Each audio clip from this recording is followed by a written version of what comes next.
Hey guys, how's it going? Today's daily challenge is called All Around the World, and you have to use these 4 towers: ice, glue, planes, and mortars to beat Snake River on medium from rounds 27 to 50, and you only get 3 of them, 3 of each tower, and you get a Super Monkey Storm. So overall, this was a really freaking weird challenge, guys. I do not know if I did it right.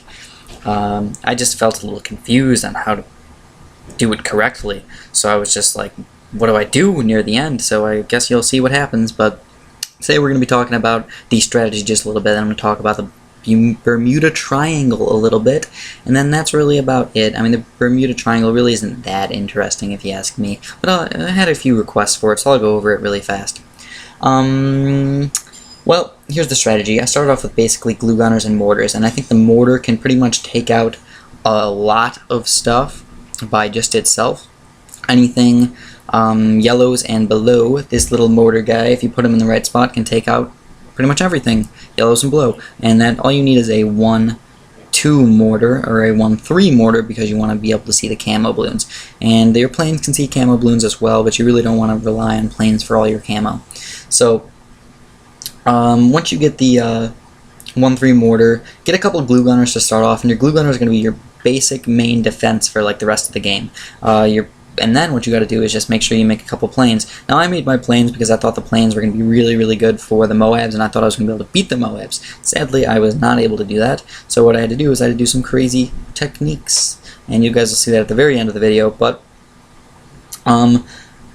the 2-3 planes cannot take out the Moab, so you need to use the Super Monkey Storm on level 46, so keep that in mind. And then for level 50, when the 2 Moabs come, you're probably going to need to use a 0-4 Monkey Ace. Use the ability right away. Try not to sell as much stuff as I did. I was kind of noob. This was my first try, and I was kind of a noob, so just try and sell the stuff just a little bit better, or make it easier on yourself where you don't have to delete everything and use that twice, like right away. Try and make it so you can still kill the ceramics and only use the ability on the 2 Moabs. So that's really all I got for the strategy. It really wasn't that bad. I just don't really know what I was doing, to be honest. It was my first try, so I didn't really know what to expect, and that's what I was left with. That's what I was left with. So let's talk about the Bermuda Triangle. I always think of that as a tongue twister. Bermuda Triangle. So what is the Bermuda Triangle? It's basically a spot in the Atlantic Ocean where people think that somehow magically ships get lost all the time or something like that. Like people go missing and things of that nature.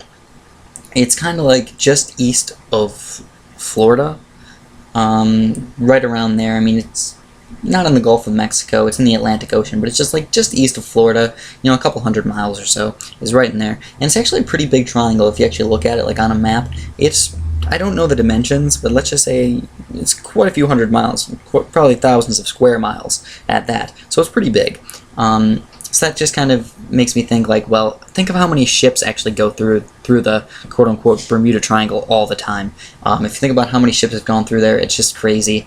It's a really big port area and all that, so there's a lot of ships going through there all the time. So you got to think it's not like as soon as a ship goes in there, it's going to go and disappear.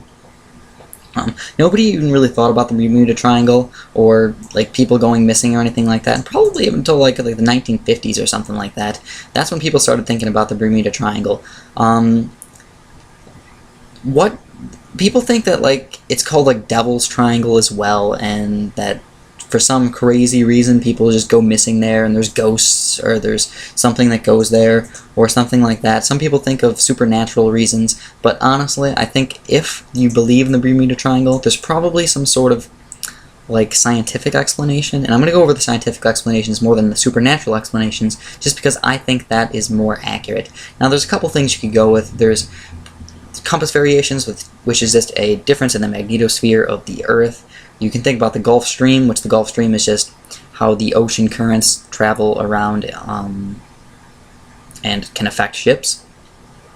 A lot of times just human error, but that could be anywhere. There's also a lot of violent weather around there. So you got to think about that. That is a very, very prone area to hurricanes and things of that nature, and really big tropical storms. So obviously that's a place where people could get lost very easily. So I'll go over those 3 really fast. Compass variations. Well, there's actually, people don't really know about this, but there's actually a place, basically the exact opposite side of Earth, called Dragon's Triangle.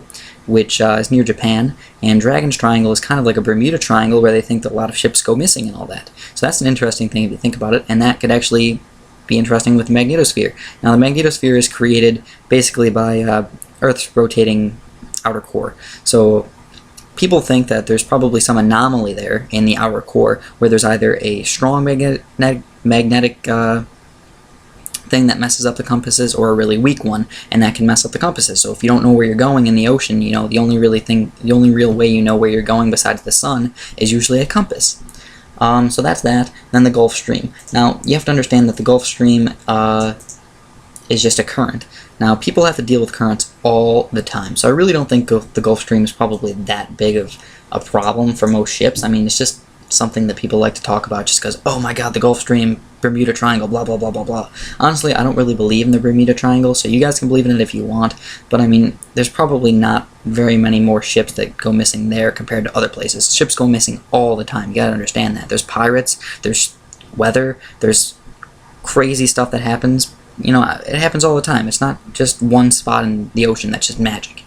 And then also the violent weather. I think that's one of the most important ones where you have to think about all the tropical storms and all the hurricanes that exist in this area. This is exactly where hurricanes and tropical storms form. They come from basically hot, warm air in Africa that swoops over the Atlantic Ocean, picks up, gets stronger, and basically creates hurricanes or tropical storms near Florida or the Caribbean or anywhere around there. So that's really why I think the main explanation of why ships can go missing, or probably people think they go missing all the time, is probably weather issues. So thanks for watching, guys. I hope I helped you out just a little bit. If I did, press the like button. I'll definitely appreciate that, and I'll talk about some cool stuff in my future videos.